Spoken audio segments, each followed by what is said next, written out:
Hello and welcome to another episode of the Paragliding Debrief, the podcast that gets you in deep and behind the scenes of the paragliding world. As always, we're going to be joined by some top names, and today is no exception as we are joined by the boys from Rise Paragliding, one of the premier SIV and acro teaching schools out there. Super interesting podcast this one. I hope you really enjoy it. Let's get down to business and let's meet the boys from Rise Paragliding. Okay, so here we are with Jack Pimblett, Blaise Brogan, and with Cesar. I've never been able to say it. Gonna have to help me with that one. Cesar Arevalo. There we go. Perfect. So it's lovely to have you three in the room with me. For those who've been following the podcast series for quite a while, way back when in COVID, Jack and I were getting the podcast going. I worked a lot with Jack. We spent many hours back and forth on the phone from Australia to the UK during COVID time to get these podcasts working. And if it hadn't been for Jack, I don't think the podcast would have ever taken off. COVID's gone. The technology's improved, our speakers improved, and now I'm lucky enough, instead of being halfway around the world to talk to Jack, I've got him sat across from me, as well as Blaise Brogan and as well as Cesar. Boys, welcome. Hello. Thanks for having us back. Awesome to have you in the room. So, a couple of things I want to talk about today. First of all, is just the relationship that you guys have formed with Rise. I mean, I think it's fair to say now that Rise, over the last couple of years, has established itself as a first-class SIV acro teaching school. For me, it's been amazing to watch the progression that you guys have made and how quickly you've come from starting the school, starting your careers out in Turkey to what you've established now within literally. I mean, how long have you guys been doing Rise? Well, the kind of initial concept came with Theo and I sat in a acro show back in like September 2019, and we just kind of, from the love of progression and safety, we from there decided actually I think acro pilots and test pilots are in a very good position to go through and coach people to kind of better themselves in a form of wing control. And you know, if they want to get coached on acro as well, that's absolutely fine, but we just kind of wanted to make pilots safer and enjoy their flying more, because at the end of the day, if we're not enjoying it, what are we, here doing? And so yeah, we just kind of came up with that idea, came up with the name, and then we opened the books in like January 2020, a month before COVID started. Just as it was all about to come onto line, then we got the COVID. Absolutely. It was a tough start, obviously, as for any business in that time. We were so excited to get going, and we had an amazing opening kind of couple of weeks. There was loads of bookings coming in, loads of people showing the love for myself and Theo starting it. And then all of a sudden this COVID came in. I was on my way back from Thailand with my partner, and they were kind of giving us temperature tests and closing the doors behind us as we kind of came into the country, really, and we were almost doomed and didn't know how to progress with the company for the next 6-7 months. It was a really strange time. It's good for me because in that COVID time, I didn't get back through the border. I got stuck in Australia for 5 months. But what was great is we got to start talking about stuff. We started to get the podcast and stuff going. And I think it was a really good time for everyone to have a little break. Like with you, Cesar, with you, Jack. I mean, the competition scene is brutal. Eh? You've got to train. Then you've got to travel halfway around the world to do the competition scene. And actually, I think one of the good things with COVID is it gave everyone a chance to just stop and have a think about where we're going in life, what we're doing, what we're going to do in the future. And it was as many negatives as there were. I think there were a lot of positives in the way that it allowed people to kind of have a little break. One thing you said there, Jack, which I find really interesting, is there is a complete misconception that all the guys competing at the top level, I mean, Cesar, you're at the top level, Jack, you're at the top level, Theo de Blix at the top level, that there's a lot of competition, there's a lot of competitiveness, that there's a lot of individuality between each other. It's not true. And the thing that I've been trying to tell pilots for a long time is actually the guys at the top are friends. They all work together. They're doing it for fun. This isn't a sport like football that's highly paid. You're not earning 500 grand a week. You're all doing it for fun and for the love of it. And one of the things you just said there to me, which brought it home, is, you guys sat there and together you're starting to work together. You've been talking together, that you have the interest and the motivation to make paragliding safer for everyone. It's not about, look at me, I'm in the top level, you're down here. It's a really inclusive environment. Absolutely. I mean, with every sport and every competition, there is obviously competitiveness, and this can make or break friendships. And within the actual competition week, you'll always find that friendships are tested, and with judges kind of putting you against each other and making very, very hard decisions. you're always going to be tested, whether you're tired or whatever. But, I would like to say for 90% of the time throughout my whole experience in the acro scene that everyone's really friendly and we all had a great time, and we had so many fun times together, whether it was driving to events or whether it was training, going go-karting when it was raining. From when I got kind of inducted to the whole scene back in like 2015, 2016, this whole scene's changed my life and it's became my life. Like the boys that I know from 2015, 2016, it became my brothers, and it's been a big part of my life for the last few years.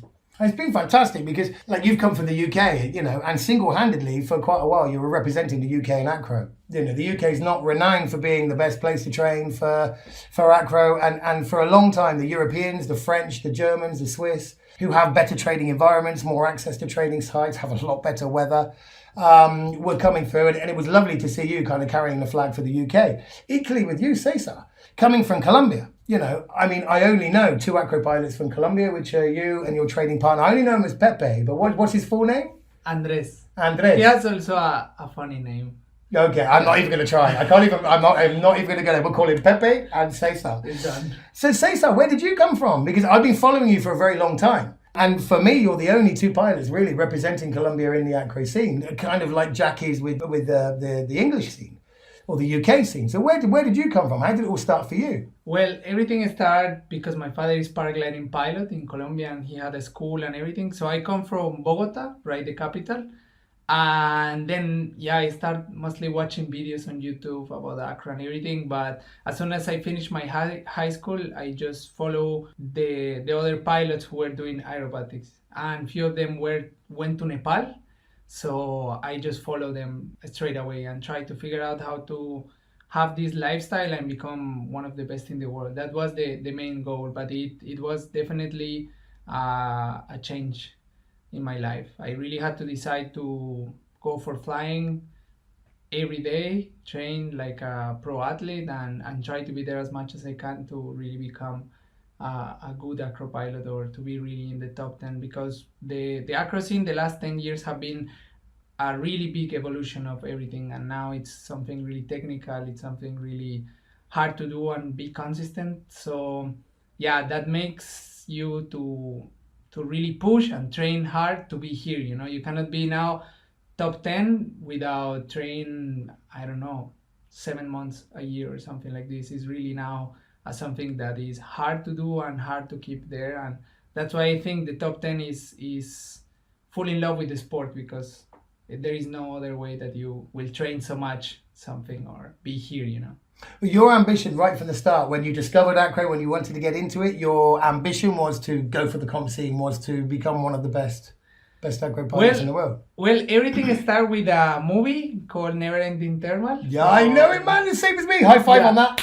And then I saw them doing basics like SAT, helicopter, dynamic full stall. And my father is doing cross country full on. That's what he does. And then I wanted to do something different. So I wanted to learn those basics. And then I touched those basics and I was like, okay, I have to keep going. I really realized how good I could be and how it maybe could become my life. But I never really dreamed to be first in the world. I just wanted to enjoy flying and do these tricks. And then I did them and I was like, okay, I want more, and have been like this since the beginning. But always following a safe process, to be honest. Like, I don't really push myself too much to do crazy things that I don't manage. I really always find a way to build up a safe and good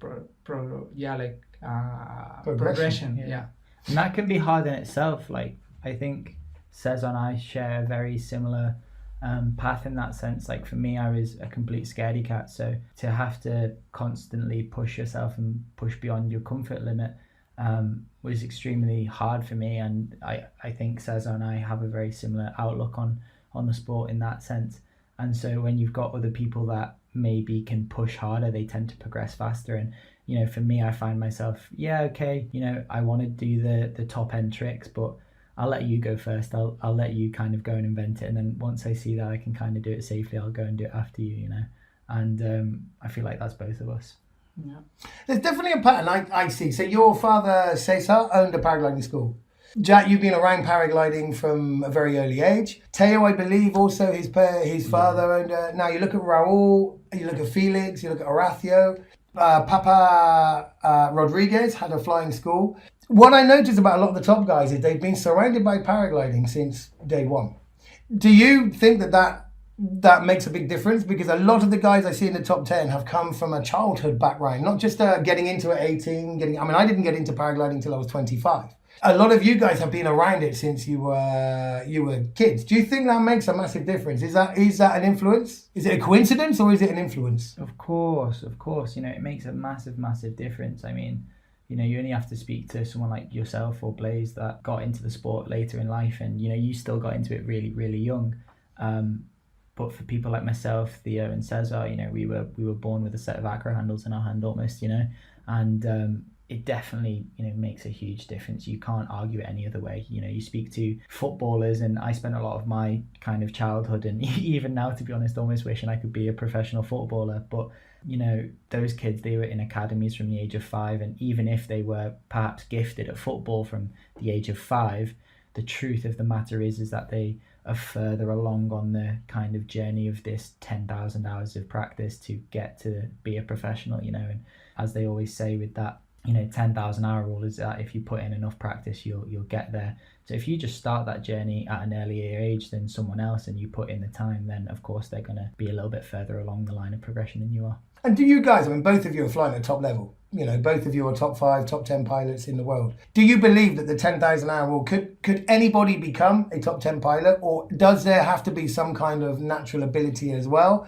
Is it down to pure training, or is there a natural ability that also has to go with that? Well, for me, now you can see people who introduce himself in the sport like maybe 5 years ago or something like this. There is, in the top 10, there is pilots who do it. The thing is, you can become a really good acro pilot, or you can become good as us, let's say, but the advantage we have is we have been seeing a lot, and then when you see so much about paragliding, you can really read what will happen 10 seconds after, so that makes a lot of sense, more as instruction. And in the sport, definitely you can develop the muscle memory, and I believe if you train a lot, you will become good and even better than us, for sure. I think discipline is the way to go, and that definitely you can be there. But there is things that we recognize way faster because we have been watching it since we were childs. Like 24 years of my life, I've been seeing paragliding collapsing, the position of the glider when it's stalled, when they spin, how the glider behaves, so that changed a lot of my life, and you recognize everything way faster. You don't have to think about it. You just are watching, and then you recognize the brand, you recognize the colors, you recognize the design, you recognize the position.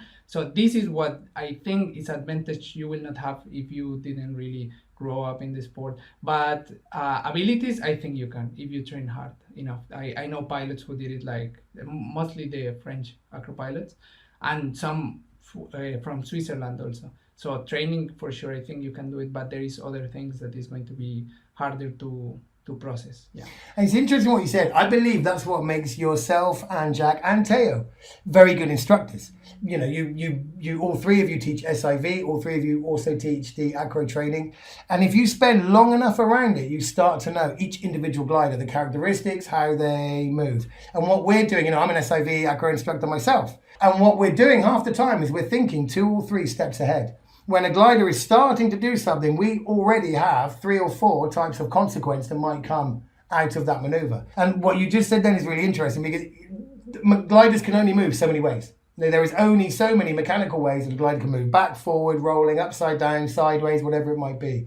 Once you've spent enough time looking at it, you start to know exactly how that glider is going to react. Yes, certain gliders act in a different way, but once you start getting enough time looking at gliders and you see it over and over again, that's what starts to get you into the position where you become good instructors.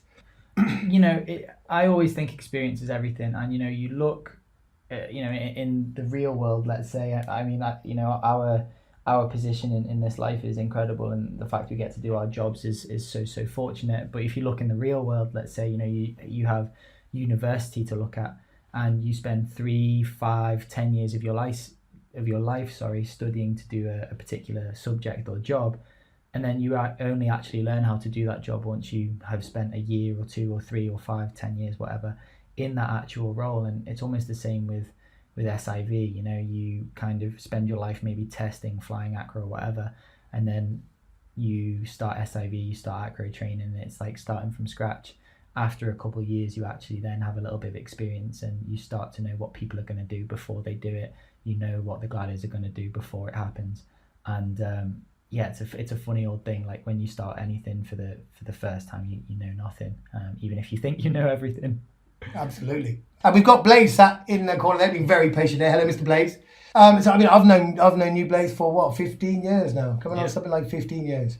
Yeah, 15 years. Yeah, I remember Lee signed off my CP Hill exam in Rhossili in Wales, and it was one of those moments when you meet someone and then you see them a year later and then you think, oh, I'll know them for the rest of my life.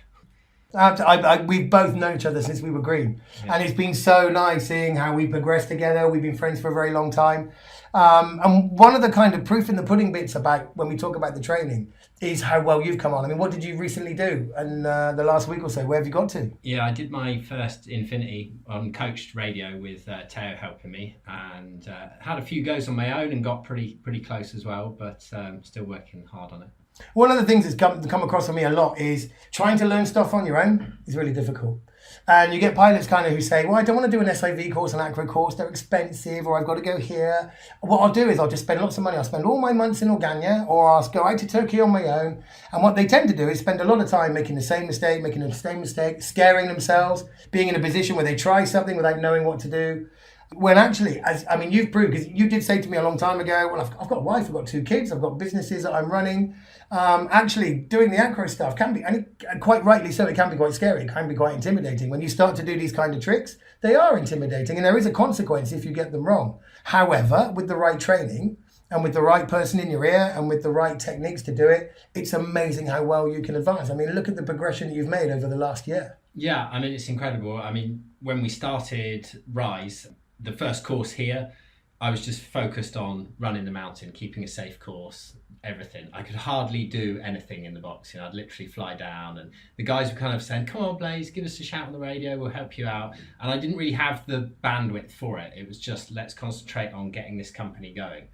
And then slowly, as I got more comfortable with all the other things around the safety, then I had the extra time on my way down to have some help. And I've had Jack on the radio doing my first heli, and the video from the ground, I just keep it on my desktop, and I just watch it, and like him and Teo just going crazy, like, yeah, Blaise, you've got your heli, you know, and I love that, the elation. They're both like chatting to each other about it. And then when Cesar joined, he's like, right, come on, let's do some Mac twists. And I'd done them on the Epic, but never on the Emily. And so he was helping me with the timing, and he just came across going, this is brilliant, you know, really good job. And it's that positivity of somebody helping you achieving the support. You just progress so much faster. You know, it's not to be underestimated how to invest in yourself. You buy all the equipment, thousands and thousands of pounds, and then you just go and try and teach yourself. You'd be better off to buy all second-hand equipment and invest 90% of your money into the training. They've seen it all before, they've done it all before, they've seen the mistakes, they can give you the shortcuts to bypass all of those, and all of a sudden you're pushing so much quicker. And you do it safely. Yeah. You know what you're doing, you know your recovery techniques, exactly that. And how did Rise come to pass? So I know when I started teaching SIV, I had a mentor that was Russ Ogden. And what I'm really like, I remember when Jack said you were going to come into SIV, he took it really seriously. You know, you did a lot of time watching, looking, you spent quite a lot of time behind the scenes, getting your head around SIV, listening to staff, listening to instructors, doing bits and bobs. I mean, I really respected the way that you kind of approached it. You spent a year or 2 before looking at SIVs, wondering how it works, looking at how it works, getting your syllabus down before you came on the scene. Something I've been a little bit disappointed about, and I'm not going to be afraid to say it, is there are a lot of instructors all of a sudden, and it sounds very harsh, but it's a do one, see one, or see one, do one, teach one. There's a lot of people coming onto the scene, and I'm going to be brutally honest about it because I believe it's true, that are now jumping into the acro teaching, the SIV scene. It's all woohoo, and it's all high fives, and it's all fun and games. But actually, it's all great when it's working, but when stuff goes wrong, there's a lot of people now, I'm not sure, that have the experience that have put the dedication and time that you need in to be able to do it and do it properly and do it safely. So I know when Jack, you were spending a good couple of years quietly researching, and like before you came into the acro scene, you spent a long time.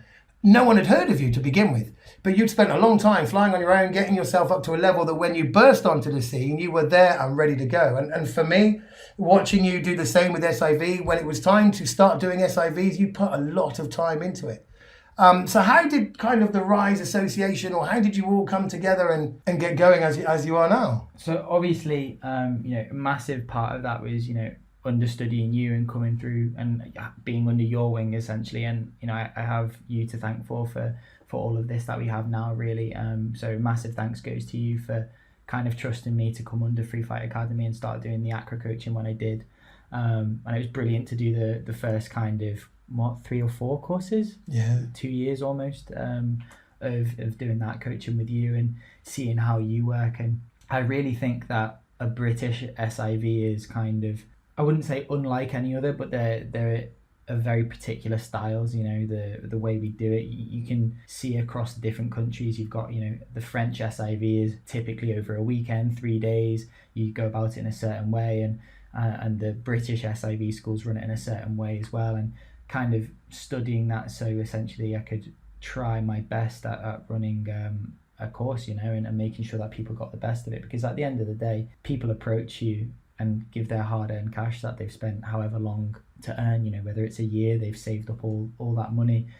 We've got people this week that have came, from America. We've had people before that have literally, with all the world events going on at the minute, they've literally escaped from Ukraine, moved to Turkey, and then decided to come on a course with us. And it's their hard-earned cash, and ultimately, more importantly than that, it's their dream.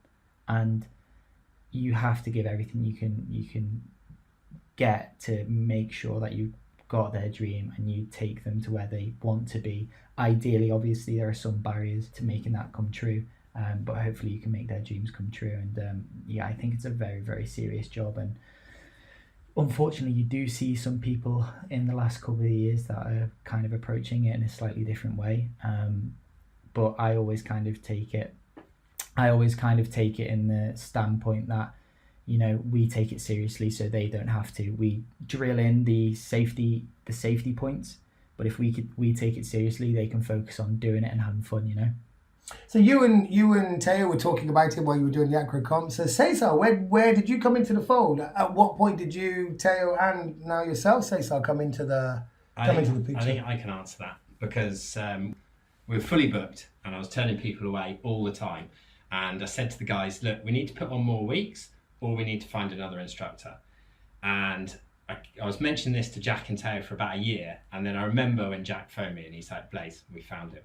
And I was like, yeah, boy. And there was Cesar, and they're like sending me the links and everything. And I was like, yeah, this is going to be great. Yeah, Cesar and I had obviously known each other for a long, long time. I think Cesar and I first met when we were 17 or 18 or 16, 17. I'm not really quite sure. Rise kind of came into fruition. Blaise, Theo and I were running courses. COVID came along. And before we knew it, we were kind of coping with numbers we couldn't really handle. And we had a waiting list of about 30, 40 people last year. Thankfully, and people have been so kind to kind of trust us with that. But all of a sudden it was like, okay, so how are we going to grow from here? We don't necessarily want to work more than the 6 weeks we already do. And that's not because we're work shy, but we just have other commitments. So we've got to find another way to kind of expand, really. And I think Cesar almost approached us first. And I don't mean that he kind of emailed us or anything like that, but did we have a conversation about it? I feel like we might have had a conversation about it, but it was in process for a good year or so, I'd say. Yeah, mainly I was starting to do my own thing. I've been working with my father in the school since long time ago, and then I start to more or less become an instructor during the year since I was helping my father and everything. And then after that, I start to look how to do it in Guatemala. And then I start to run something there, and then I try Latin America to do something.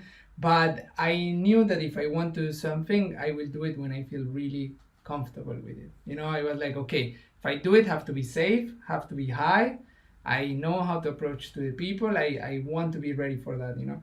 And then I know Rice was there, and then with Theo, actually we have been always joking that he will sponsor me, you know. So there one time was like, yeah, maybe we will need one instructor soon, you know. And I was more or less on that process already. I was doing my instruction mainly in Spanish, and yeah, trying to develop experience about it.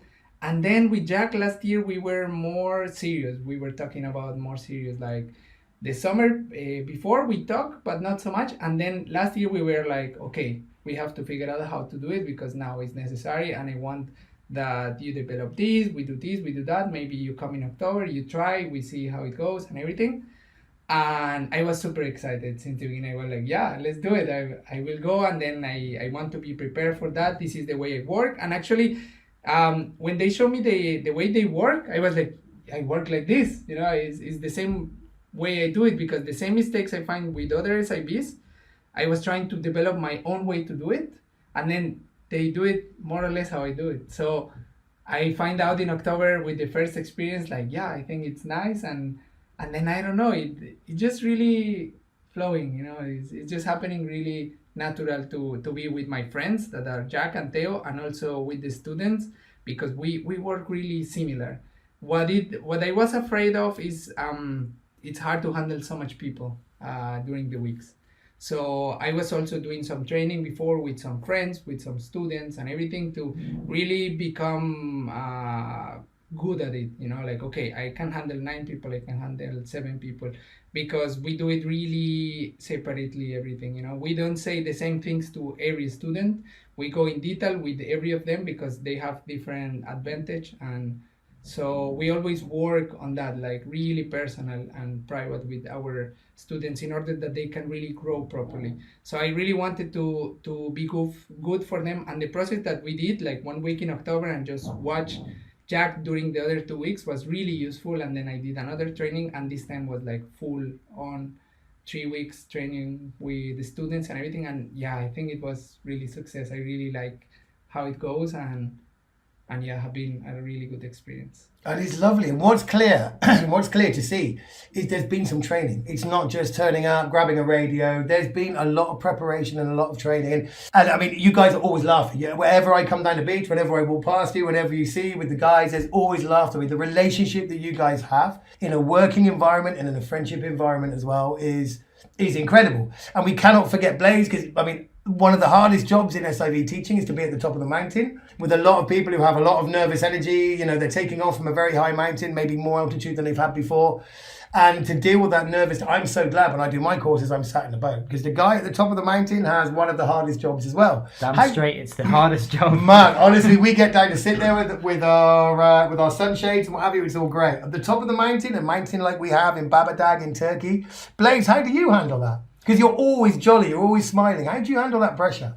I think that's just who I am. You know, it took me a long time to realise in life that it was a skill of mine, because if you do something naturally, it just comes to you, you know. And I've always been good with people, and I'm good at recognising which people need a bit of help and which people want to just be on their own for a minute, and trying to navigate that balance so that you're doing the right amount for the right person. At times it's tough, yeah. If you're stuck in cloud, we were stuck up the mountain 6.5 hours one day, you know, and I'm like, okay, at this point we just need to get people food and water, and we've got to call it a day, or we've got to get a bus down and come back up. And it's juggling that, and also the weather, you know. At the end of the day, I just want to keep people safe. You know, the last thing we need is an incident. The last thing anybody wants is an incident. So I'd much rather wait and try and catch up a flight than send people, oh, hopefully it will be okay. You know, but this year I've had some help, you know. Have been managing the group on my own, and it was lovely to have some extra help this year on the takeoff from Andrew, and that was really good, you know, making a decision together and him just saying, yeah, I agree, or what do you think about this? And to have that, I always used to message the boys on the beach like, oh, I'm not 100% happy here, I'm going to wait 20 minutes, I'm going to watch this. And I never felt any pressure from the beach, like, let's go, come on, you know. They 100% have always supported me, never questioned a single decision I made. And that's really important too, you know. That gives you that real belief in yourself as well. And then nice to just have someone to bounce ideas off. Mm-hmm. And where does so before we go to where does Rise go from here? What's the structure of your course? How do your courses work? What's the kind of structure? They go up, they do their maneuvers, you do video debriefs. How does the actual structure of the course work? How do you three individually? Does someone do an acro course? Someone do an SIV? How does that work between you? How do you decide who's having what group? So there's no secret, for me anyway. There's no secret that there's a large part of inspiration coming from Free Flight Academy.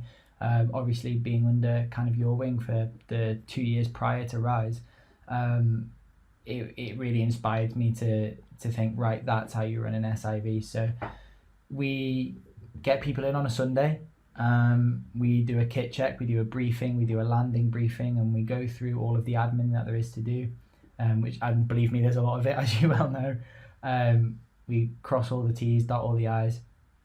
And we go for our orientation flight on a Sunday afternoon and just have people kind of relax, you know. At the end of the day, they've travelled halfway across the world to kind of think that they're about to nearly kill themselves. And so it's just all about relaxing and getting people to calm down and develop this rapport over the radio between myself and the pilot in the air, and develop that trust. Because if you don't have that line of communication and line of trust with that pilot, then, you know, everything's out the window really. So it's just all about getting nice and comfortable. Then Monday through Thursday, we have 2 flights a day, and we get 8 flights to kind of really crack on with the SIV, or acro in that case. Every flight is briefed and debriefed one-on-one, or we do our best. You know, sometimes we'll throw people in groups of 2 or groups of 3 if they're working on exactly the same maneuvers. However, what we really specialize in is making sure that the debriefings at the end of the day are all one-on-one. You know, unfortunately, when you've got these group debriefings, some people are a little bit louder than others. Introverts often get lost. They get a lot less out of the course than others. And the real loud people often shine through, maybe laughing at others as they make their mistakes. And, you know, I think it's really important that sometimes the confident ones, we go one-on-one and we can make sure that they're rewarded and that they're happy with what they're doing, and they, you know, made to feel like they're a very good pilot. But equally, the not so confident ones are going, you know, you're doing great, you're doing absolutely fine, and you know, there's no pressure from other people to kind of be made to feel or look a certain way. So that's kind of where we focus really, and that's our branding, is that we really focus on the one-on-one briefing and debriefing to get the best out of each and every pilot. It's really true, eh? So, I mean, you guys, Cesar, Teo, Jack, you as well, Blaise. I mean, your background, not just paragliding and the windsurfing and, you know, the environment that you came from. All 4 of you could walk around with a bit of a well-deserved ego if you wanted to. You could be pilots who demand respect if you wanted to be that way. And I think sometimes pilots or people looking up to acro pilots assume that these guys are going to walk around with a big ego. You guys don't. What's really lovely in this sport is there's no ego whatsoever. You're very good pilots who do what you do it for fun. And what's really lovely watching you guys is, you know, with Teo, there's a lot of laughing and joking. With Cesar, with Jack, with Blaise, there is no ego. It's about helping other people develop in their own flying. You guys are working hard to maintain the level you're at, and you're so personable when it comes to dealing with people. And one thing I keep noticing for people that come away from your course is they're just so lovely. You know, as I said before, you guys are always laughing and joking. You always have a smiley face. You know, there's always little pranks and jokes going on. There doesn't ever seem to be an ego between any of you. That you're actually doing it because you love what you're doing. You love seeing pilots progress and pilots train. Absolutely. I mean, and we've worked really hard at the structure of the course. You know, I don't actually teach people on the radio, but I watch the videos. I'm there around the briefings and all of that, and we used to do an acro week and an SIV week. We had 2 groups. They'd be finishing at the different times, and it was kind of disruptive within our daily dynamics. So I was like, right, we need to change this. And the boys just listen. They're like, fine, great. So now we run, it's acro or SIV, and we try and even up the groups. They're all roughly finished the same time. It means they can all go up free flying after the course together, get more out of the week here, as it were. And every year, every trip here, we have a big debrief, and this is what I really like. We need to change this for next year. How can we improve? And I think, you know, Jack did his mentorship with Free Flight Academy, and I 100% would consider you as one of the world's best SIV and acro instructors. No doubt.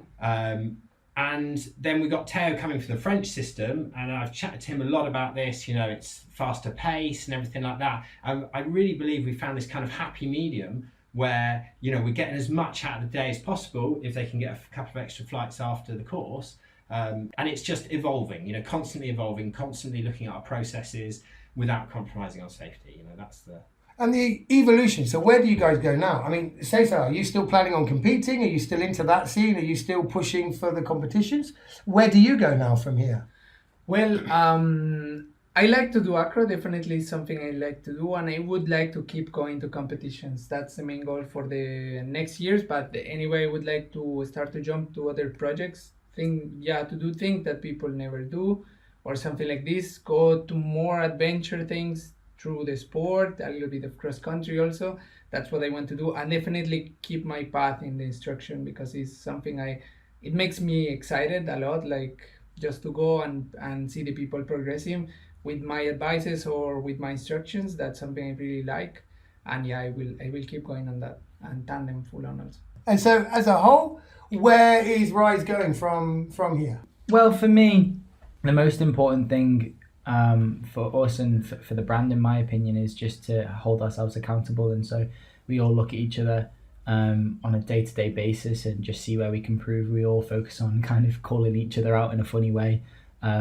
Now with the 5 of us, it's really great to kind of pick up on each other's strengths and weaknesses, and we can literally go, right, I don't think you did that particularly well, or how can we improve it on the next occasion. And we're really good, I think, at internalizing and looking inward on how we can improve for the next stage. So as long as we don't stagnate, and every course, every trip, every day is better than the day before, then that's kind of how I see us evolving, and that's where I want us to go. But in terms of the next 5-10 years, I'm not really sure. Could go as big or small as we want, in a way. Definitely would like to do some cross country trips and adventure trips in the coming years, that's for sure. Blaise? Yeah, I think we'll just keep progressing, keep being critical of ourselves, and keeping those standards as high as we've developed them. I love flying paramotors, and I think there's definitely some opportunities around the world to do some kind of paramotor adventure somehow, somewhere. It's another thing, so you got your paramotor pilot as well. Cesar, do you fly paramotors as well? No. Does Teo fly? And we got to give a shout out to Teo. So one of the really sad things on this one is that Teo's not here. He left. It's been very difficult to arrange all of us to be able to get in the same room at the same time, because when we're working, we're busy. Everyone who's done SIV courses with either of us has realised it's from early morning to late at night. Actually, this is a rare opportunity to get us together. Unfortunately, Teo can't be here. Is Teo a paramotor pilot? As his representative, and speaking on his behalf, I would like to say no, he does not fly paramotors. He's done it once, I've seen a video. There's room for improvement. So you, Blaise, you're a paramotor pilot. Jack, you're a paramotor pilot. Yes, absolutely love it. A big crossover, eh? There's a lot of paramotor pilots that are coming into the paragliding world. It's a lovely ability to be able to be a paramotor pilot and a paraglider pilot. Big crossover. Absolutely. And, in the UK, if I want to practice acro, I can just go on a still evening straight out the back of my house and practice acro in the UK easily. On the other ticket, for me, really interesting is seeing the top guys now switching over to paramotoring and getting brand deals with paramotors. And that took longer than I thought, actually. I thought they were going to be straight into it. But yeah, it's interesting to see them all getting into it a bit now. The two sports are starting to merge. So Jack, you showed me a video the other day, and I know I can't talk too much about the project that you're working on. I wish I could. It's a super exciting project. It's awesome, actually, but I can't say anything yet. But you showed me some of the stuff you were doing. On the 14-meter glider that you're flying now, you were doing it on the paramotor, and even you, at your level, said, with a paramotor. But it's still possible to do pretty much all the tricks, as you showed me the other day on the video. But yeah, it's a very compatible, it's a very... I don't know what the word is. Synchronized isn't the right word. Help me out here. There's a lot of crossover. Exactly. Absolutely. Crossover. I wouldn't say you could fly all the tricks, and I've definitely been testing myself as we've been flying the 14 for this project, and flying it on the motor is definitely a different game altogether. Flying acro on the paramotor is a different game altogether, and the main thing is it's all 2 strings. It's all left brake and right brake. And it's all airtime. I absolutely love it. It's just a different form of flying, And for me, anything that flies is what I fell in love with, So I absolutely love paramotoring, and the acro side of things, being able to practice in the UK is a gift. So yeah, I'll be flying paramotoring for years to come, that's for sure. It's very autonomous. You can put it on your back, you fly up, turn the engine off, fly acro. Or you can put it on your back and go and do your 100, 200 kilometre triangle. I double my airtime every year with the paramotor. If I do 200 hours paragliding, I can do 200 hours paramotoring. And that keeps me way more current. And they complement each other. Yeah. Definitely. Yeah, absolutely. And so in your personal lives, guys, so we've already said, Cesar, you're going to keep competing. You guys are going to keep developing. You're going to keep expanding Rise. Rise is likely to go off and maybe start to do inland trips, should we say, for want of a better word, start to look across country trips, that kind of thing. It would be fair to say that you guys, you're at the top echelon of the sport and you're very approachable. What's lovely in paragliding, you can turn up in Organya. Now, in a football sense, for those who follow football, rugby, whatever it might be, in most of the top of the sports, wouldn't it be lovely to be able to go and have a kick around with Thierry Henry, with David Beckham, whoever it might be? I'm showing my age now. I was just thinking for the younger listeners, actually, they probably remember who those old legends are. David Beckham retired 13 years ago. He did. So you imagine, like, in this sport, you can turn up on Organya and your heroes are there. It's like having a kick around in a soccer park with your heroes. It's fantastic. It's amazing. It's a great opportunity to do. What advice would you guys give? What you've proved by the way you've created Rise, by the way you're passing the information back to people, what kind of advice would you give to pilots coming onto SIV or coming into acro? What kind of things could you recommend, or could you advise pilots? How's the route to go through it? Obviously coming to do a course, as we've already discussed about, is a very good way of getting some concentrated training to give you tools to go away and practice yourself. You can't learn everything in a week, but you can have the tools to take away and expand your knowledge base and training on. What would be your advice, guys? You guys are flying at a top level. What's your advice to people? If I could put it into two kind of bullet points, it'd be, the first one is to don't be the first one to take off. At the end of the day, that's kind of self-explanatory, and you never know what's out there. The air is so unpredictable, as always. The second one, I can't remember where I read this now, in some sports psychology book, or mantras that people always come out with, whatever I've read it in. But if you want to go fast, go slow. And that's really true in most sports, and especially true in paragliding. Any setback, whether it's a mental setback or a physical setback that puts you in hospital, or even the ones that don't put you in hospital, they will put you back a long way, whether it's in terms of your mental headspace or physical. So if you want to go fast, go slow, take your time, put those building blocks in place and work on that kind of pyramid of acro stuff at the bottom. Work on your wing overs, your stalls, your SIV, build on that, go to your helicopter and really work through it. I see acro as a discipline, and so as the sport kind of grows and you see more people not seeing it as a discipline, that's kind of what pains me, really. So that's what I'd always say, is if you want to go fast, go slow. Say so? Yeah, for me, what I advise always to the people that want to introduce in acro is to be in the right equipment with the right people and at the right place. I think if you can manage that, or if you cannot manage that, at least be sure that you have a harness with 2 rescues, that when you will practice, you will be high. And also to be on the right glider, to not step forward when you don't need to. Because I've been meeting plenty of pilots that maybe have been flying for 10 years and they think, okay, I will jump to acro straight away on a big acro glider or small acro glider.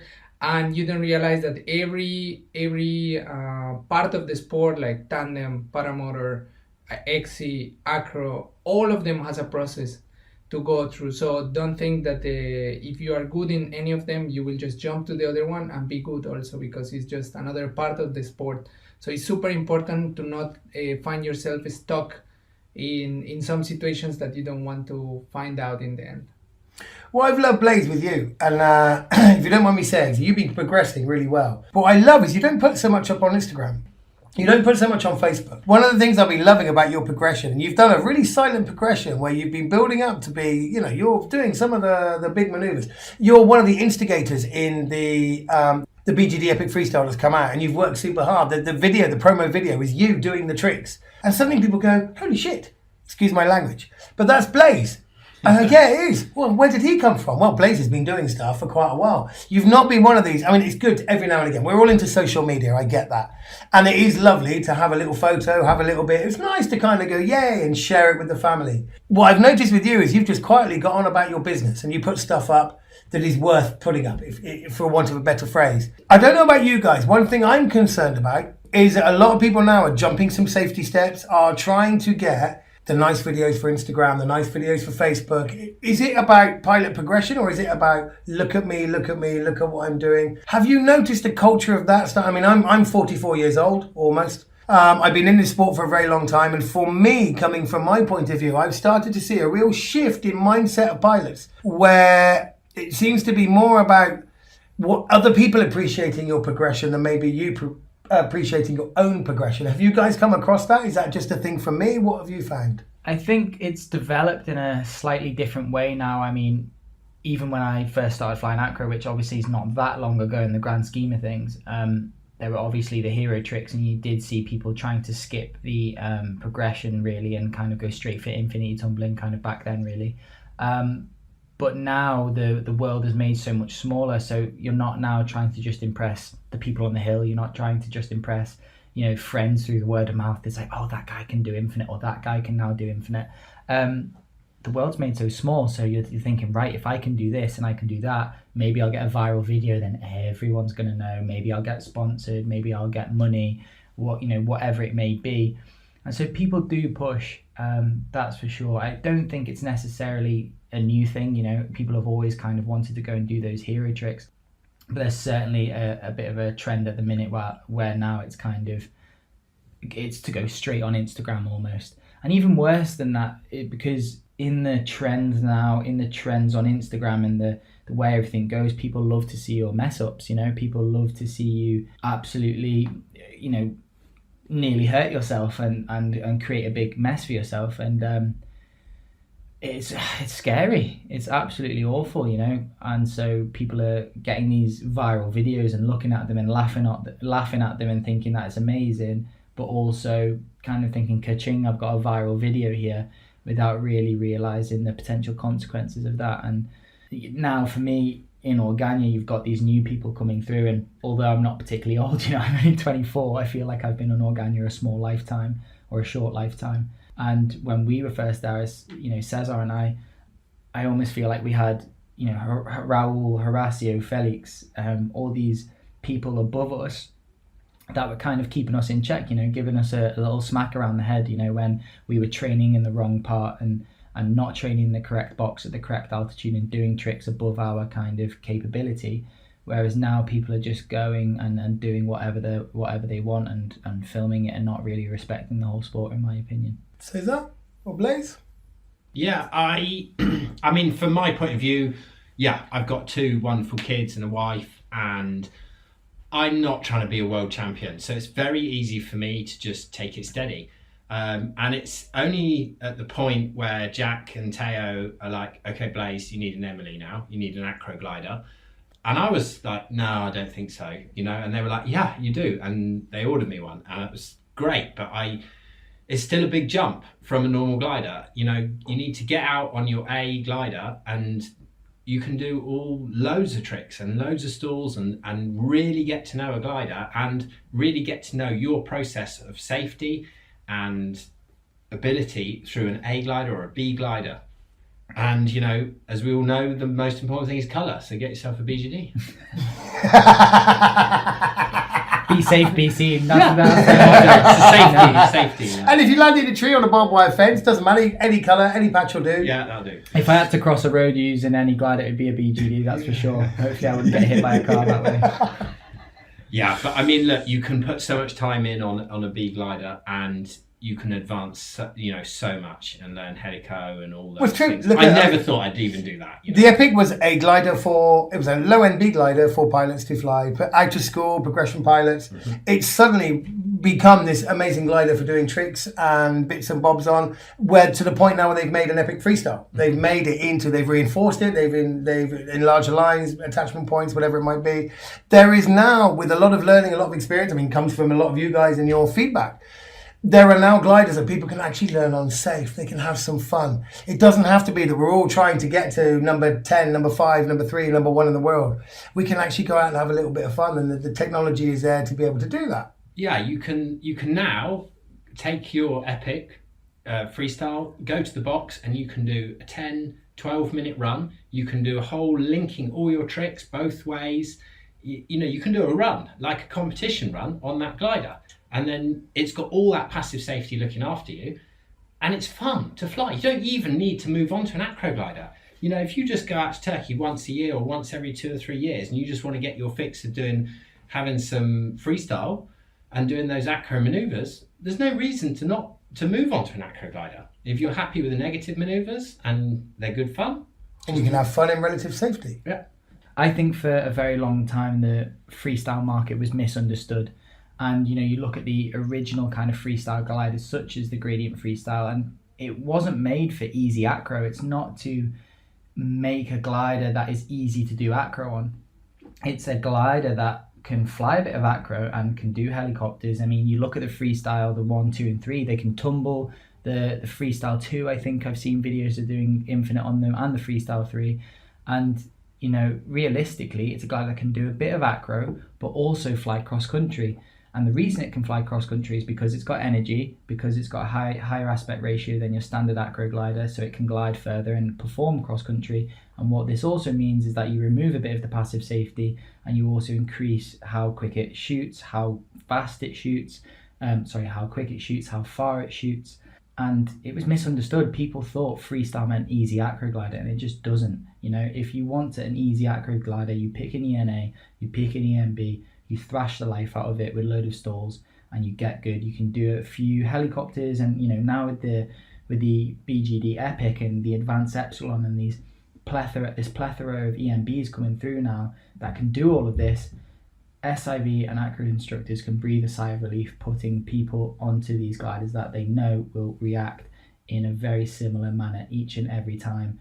And we can put them on them. They can do misty heli or spin to heli or helicopter almost within a week. I've had people that have done an SIV before, and boom, by the end of the week they're doing their first helicopter. It's just like unheard of before, and people are making such good progression because they've got that safety and because they know they're in good hands.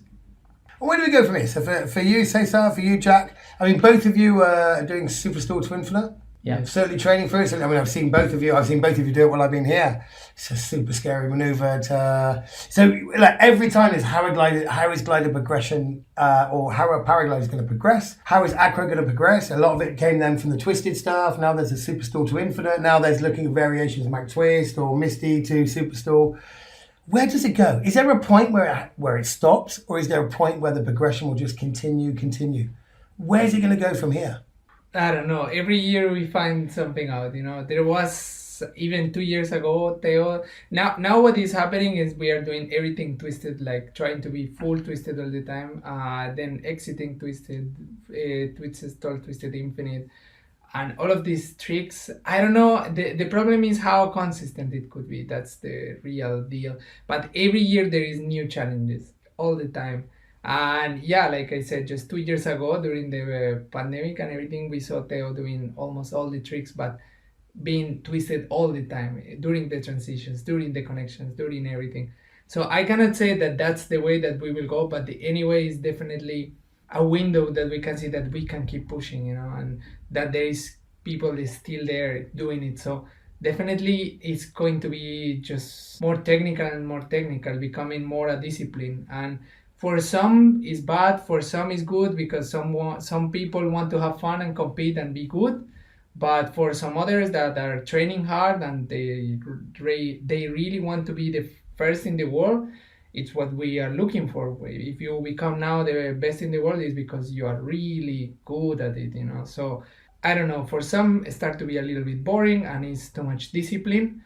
But from other point of view, you can realize how you are seeing real athletes now, Mm-hmm. I'm not saying that before they were not. Of course they were doing good things in the past, because the gliders at that moment were super hard to deal with. So they were athletes at that moment also, But now with the glider we have now, we have to keep developing the tricks because the gliders became way easier. So the athletes before were athletes in that moment, and now we are also athletes here. So there was no excuse in any moment because they think in the past was easier to win or easier to be there. But the truth is, the one who won was a real athlete. We've seen a lot of progression in the design of acro wings in the last couple of years. I mean, Theo came in with the 14, and then we all followed suit quite quickly. And in the last couple of years, we've started looking at kind of pressurized wingtips with non-return valves and stuff like that. And you've got the Carlito now with fully pressurized wingtips, and that's kind of now starting to filter across the other designs as well.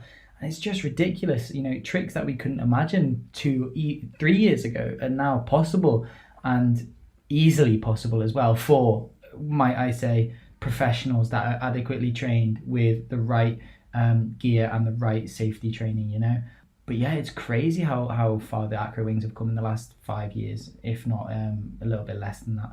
And how do you guys deal with the fear? Because, Cesar, Jack, Blaise, even myself, we're human.